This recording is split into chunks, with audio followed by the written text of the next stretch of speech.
Hello and welcome to another edition of Scott Nagle's Tennis Tips. I am Scott Nagle, bringing you a tip today from Cancun, Mexico at the Iberostar Hotel.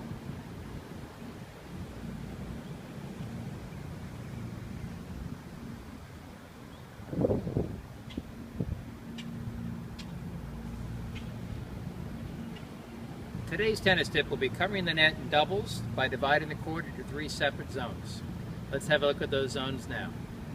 This is how it would look to you and your doubles partner.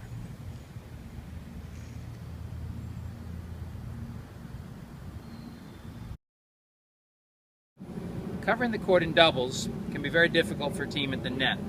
However, when each player covers a zone, it can help you cover more of the entire court. Also will help eliminate some of the indecision and difficulties when the ball comes between the player, knowing who should take that shot. Some doubles players will follow the partner, even and get out of position in doing so. If both players work as a team and follow the ball, they'll get into the correct zone and have better court coverage. Let's look at some examples now of how to follow the ball and get into the correct position on court with you and your doubles partner.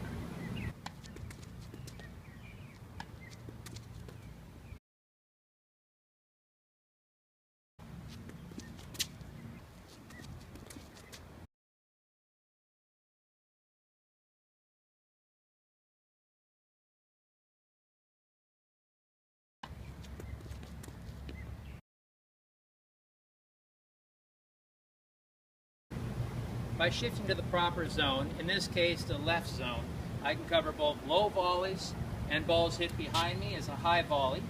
My partner, who's moved to cover the center zone, can cover low center volleys and high center deep volleys, as well as covering the high wide right volley. The more difficult zone to cover is the short angle right zone. Let's look at how to cover a short angle right zone next. Most players have difficulty covering the wide ball. It seems pretty far away from a person covering the center zone. Move out for the wide ball. So often, instead of shifting towards the ball, players are afraid of the wide shot, and they'll actually stand over here to protect against it. However, they leave the middle zone left uncovered. There's an easier way to get to this wide shot here, and that is to cut the ball off by moving forward. So I've shifted over towards the ball.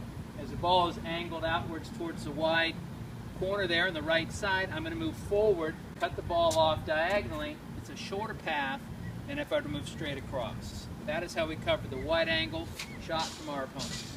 It's important that when you hit a shot into a particular zone that you're one of the first people there covering that zone, such as a return of serve or a serve out wide.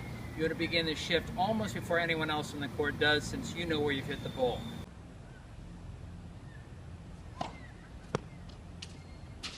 Knowing that I always need to follow the ball in doubles, if I notice that my partner is either not moving well or gets pulled wide out of court and that's out of position, if I have the next shot that I'm hitting, I may choose to return the ball to the same side as my partner to reduce the amount of movement and recovery that they need to make. Also, if you're the player that's pulled wide, you might also consider hitting the ball to the same zone to reduce the amount of recovery that you're going to have to do after your shot. Had I hit that ball cross court, my recovery would have been much further. I would have had to cover all the way over to the center zone, making it more difficult to cover the wide again, or even more difficult to cover the center zone. Good net coverage is also improved by getting closer to the net. But the one fear most players have in doubles is, what do we do when the lob comes? If you hit the appropriate volleys, such as a wide angle volley, a drop shot volley, a low volley, or a power volley, in any case away from your opponent, you can avoid a lot of lobs coming your direction.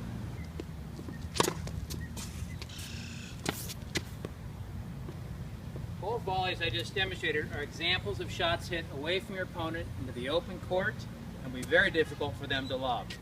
Good luck, and we'll see you next time at Scott Nagle's Tennis Tips. Said it's the only thing we know how to do. Work hard, play hard.